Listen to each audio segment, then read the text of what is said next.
that if I'm president, I'll be a commander-in-chief, not an agitator-in-chief or a divider-in-chief, that I will lead this country in a way that will create greater security and greater safety.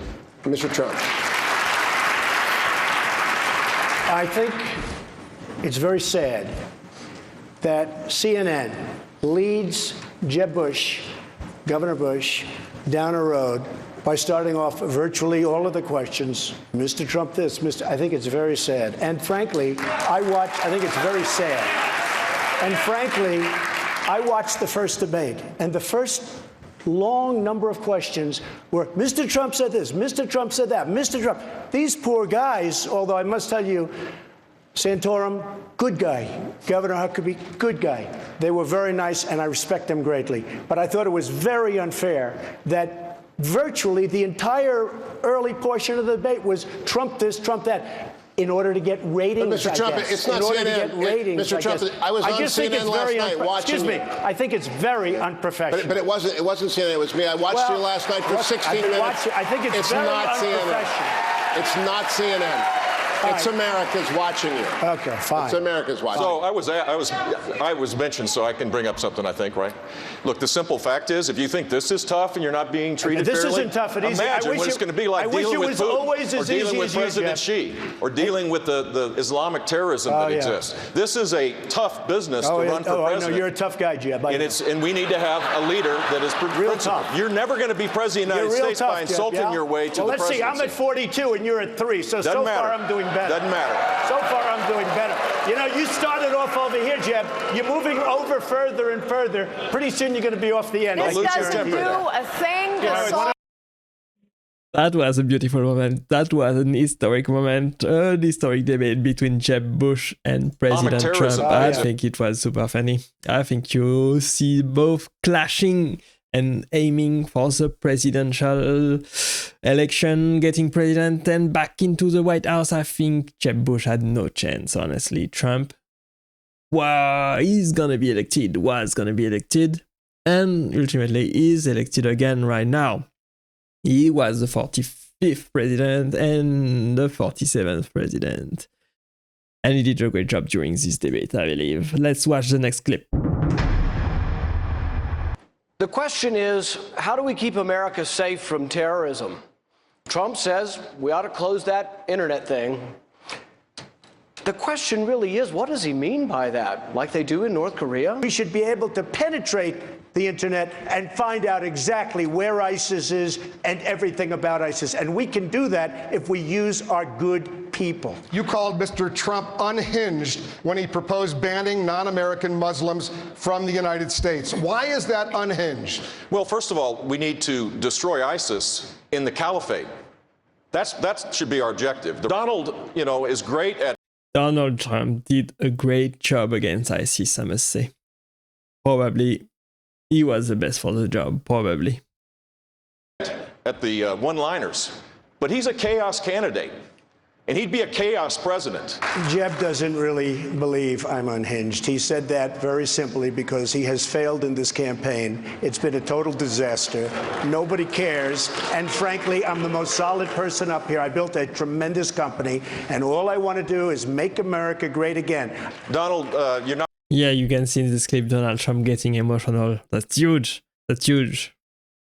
Look, he's almost crying right there with red eyes. That's because he truly believes in his cause. He truly believes in what he's saying. He truly believes in his mission to make America better, much better for its people. I truly believe that he believes in that. Truly believe he's very passionate about this. We will see what happens with Donald Trump over the coming years. If he actually managed to do what he promised to do or not. Donald, you're not going to be able to insult your way to the presidency. That's not going to happen. And I do have the strength. I'm at 42 and you're at 3, so far I'm doing better. Doesn't matter. So far I'm doing better. You know, you started off over here, Jeb. You're moving over further and further. Pretty soon you're going to be off the end. I'm reminded of what FDR's grandfather said. He said, all horse thieves are Democrats, but not all Democrats are horse thieves. If your eyes are glazing over like mine, this is what it's like to be on the floor of the United States Senate. I mean, endless debates about how many angels on the head of a pin from people who've never had to make a consequential decision in an executive position. But first of all, let me just complain a little bit. This is the first time I've spoken, and several people have had multiple questions, so please try to pay attention to that. He thinks he wants to be this, oh, I'm great and strong on national defense, but he's the weakest of all the candidates on immigration. Marco has more of an allegiance to Chuck Schumer and to the liberals than he does to conservative policy. That's funny. Senator Rubio. Great job. Great I job. want to thank Rand for another 30 seconds because, number one, what he's pointing to is a bill last week, an amendment he voted for that only 10 people voted for. You know why? Because it's not focused on terrorists. It would have banned anyone from coming here. Someone from Taiwan would not have been able to come here. What reckless is calling Assad a reformer. What reckless is allowing Russia to come into Crimea and Ukraine. What reckless is inviting Russia into Syria to team with Iran.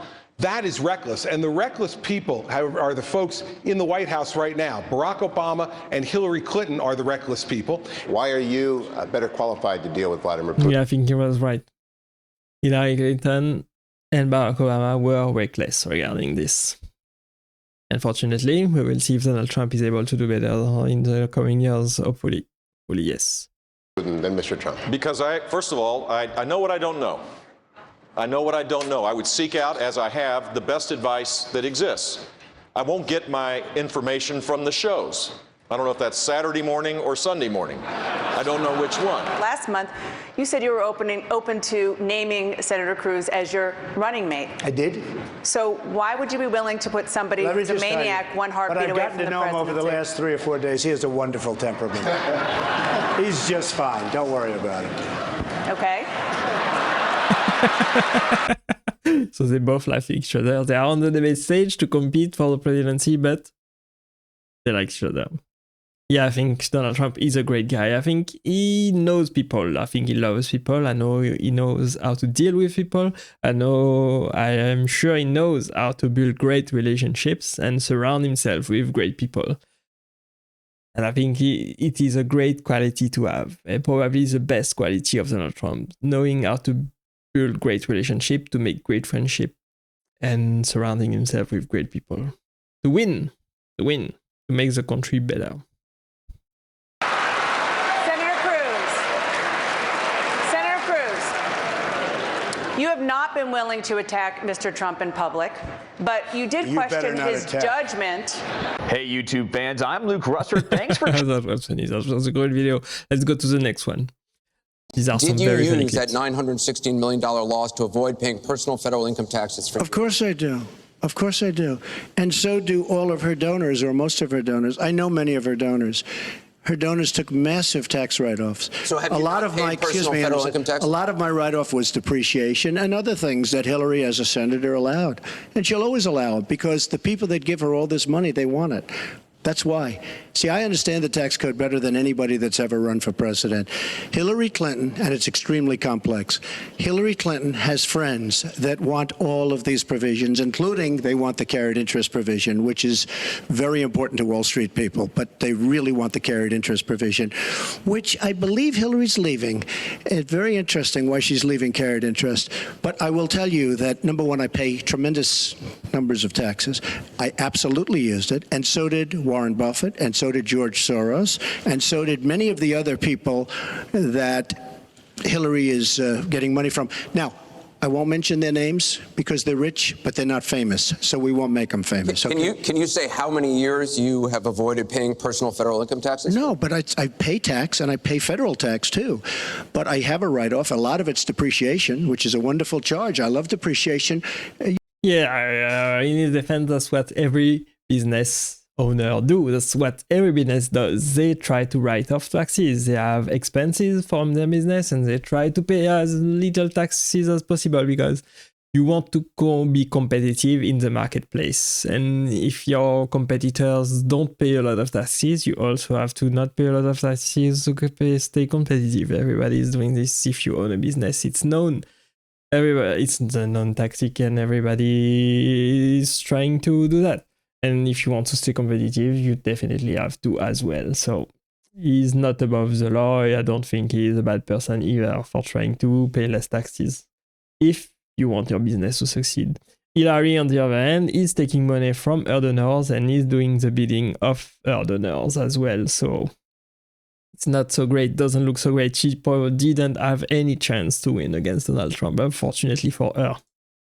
You know, she's given it to us. Hey, if she had a problem, for 30 years she's been doing this, Anderson. I say it all the time. She talks about health care. Why didn't she do something about it? She talks about taxes. Why didn't she do something about it? She doesn't do anything about anything other than talk. With her, it's all talk and no action. In the past, and again, Bernie Sanders, it's really bad judgment. She has made bad judgment not only on taxes, she's made bad judgments on Libya, on Syria, on Iraq. I mean, her and Obama, whether you like it or not, the way they got out of Iraq, the vacuum they've left, that's why ISIS formed in the first place. They started from that little area, and now they're in 32 different nations, Hillary. Congratulations. Great job. I want you to be able to respond, Secretary Clinton. She doesn't have anything to say back. She doesn't have any idea on how to defend herself, unfortunately. Well, here we go again. I've been in favor of getting rid of carried interest for years, starting when I was a senator from New York. But that's not the point here. Why didn't you do it? Why didn't you do it? Allow her to respond. Because I was a senator with a Republican president. Oh, really? I will be the you president. You could have done who will it. If get you were it an done. effective, That's if you were an exactly effective right. senator, you could have done it. If you were an effective senator, you could have done it. But you were not an effective Please allow her to senator. respond. She didn't interrupt you. You know, under our Constitution, presidents have something called veto power. Look, he has now said repeatedly, 30 years this and 30 years that. So let me talk about my 30 years in public service. I'm very glad to do so. 8 million kids every year have health insurance because when I was First Lady, I worked with Democrats and Republicans to create the Children's Health Insurance Program. Hundreds of thousands of kids now have a chance to be adopted because I worked to change our adoption and foster care system. After 9/11, I went to work with Republican mayor, governor, and president to rebuild New York and to get health care for our first responders who were suffering because they had run toward danger and gotten sickened by it. Hundreds of thousands of National Guard and Reserve members have health care because of work that I did. And children have safer medicines because I was able to pass a law that required the dosing to be more carefully done. When I was Secretary of State, I went around the world advocating for our country, but also advocating for women's rights, to make sure that women had a decent chance to have a better life, and negotiated a treaty. She doesn't say anything. She's only talking about generalities right there. She doesn't have any numbers to back it up, any proof of anything she accomplished in the past. She's just talking nonsense right there. I don't know anything of. I didn't hear anything that about this speech that was any good at all, in my opinion. With Russia to lower nuclear weapons. 400 pieces of legislation have my name on it as a sponsor or co-sponsor when I was a senator for 8 years. I worked very hard and was very proud to be reelected in New York by an even bigger margin than I had been elected the first time. And as president, I will take that work, that bipartisan work, that finding common ground, because you have to be able to get along with people to get things done in Washington. Thank you, Secretary. And I've proven that I can. And for 30 years, I've produced results for people. Thank you, Secretary. We're going to move on to Syria. Both of you have mentioned that. She said a lot of things. I mean, I think we should be allowed to maybe Mr. Trump, we're going to go on. This is about the audience. Disaster as a senator. Mr. Trump, we're going to move on. A disaster as a senator, he says. Unfortunately, she did not win. Crooked Hillary, as she was called by Donald Trump. Anyway, I'm jumping ahead of myself there. James, what did you make? Donald Trump is there. They're all coming to see him. It's a wonderful metaphor, isn't it? Because one of the first events that Donald Trump attends overseas, not yet the president, I mean, the current president was asleep in Africa at that African Congress meeting. And the vice president currently is just making drunken videos. But Trump's first overseas trip is for the restoration. Trump just been re-elected. and now he's attending Notre Dame ceremony in Paris with Macron and Zelensky. He's already behaving like the leader of the free world. Well, Trump like event like this where he can show off and show his power and build relationship. He wants to build great relationship with everybody, and I believe that meeting with Macron and Zelensky in Paris was a great first move, a great trip for in the foreign country just after being re-elected once again. Of a magnificent church. It's and perfect. I think the symbolism is quite profound there. Yeah. And of course, Trump is already telling Hamas they need to get their house sorted, get the hostages released, otherwise all hell will be loosed. He'll meet with Zelensky while he's in Paris. So Trump is already behaving not just like the president, but the leader of the free world. You've got Justin Trudeau rushed to Mar-a-Lago the other day to meet with Trump just to try and sort things out on the northern border with threat of tariffs being and I did love Donald Trump's response when it came to Justin Trudeau. Apparently, part of the discussion that got leaked by people who were present at the table was Trudeau was complaining about these tariffs, and Trump said, well, if you can't handle something this minor, perhaps Canada should become the 51st state of the US. And Which you sent them all in their crazy land, the lefties. Yeah, and what? you can be Governor Trudeau. You can be the governor of this latest state. And then he posted a meme of himself looking supposedly at Canada, an II image. And again, that sent the leftist media into a spin. But you know what? All the hysteria, all the... There it is. What a great shot. That's so good. None of it matters anymore. No one is listening to the hysterical leftist media other than their diminishing little circle of... She's funny. She's pretty far on the right, I believe. He's saying nobody is listening to the hysterical leftist media anymore. I think she's pointing out CNN and MSNBC particularly, I believe. You know, echo chamber dwellers. The rest of the country, and the election showed that, because the coverage of Trump was overwhelmingly negative. 90% plus of the coverage of Trump was negative, and yet in the end, it didn't have the impact it would have had in previous elections. People have stopped listening. They have cried wolf too many times. Absolutely. And they just don't believe them anymore. There's a massive mess. Yeah, I believe people were fed up with what Joe Biden and Kamala Harris were doing in the White House. They didn't want any war all over the world. They didn't want the illegal immigration, and they didn't want the inflation and the going up and the economy going down, right? They want prosperity. They want to be able to put a roof over their head. They want to be able to afford groceries for themselves and their family. They want to stop the illegal immigration at the border and wars all over the world. They want to live in peace like everybody else. Hopefully Donald Trump will keep his promises. Hopefully he will be able to do what he promised to do during his campaign now that he's the new president-elect. We will see and cover it all here on this channel. Thank you for watching and staying with me to the end. I really appreciate it. Click right there to watch the next video, and I will see you there. Bye for now.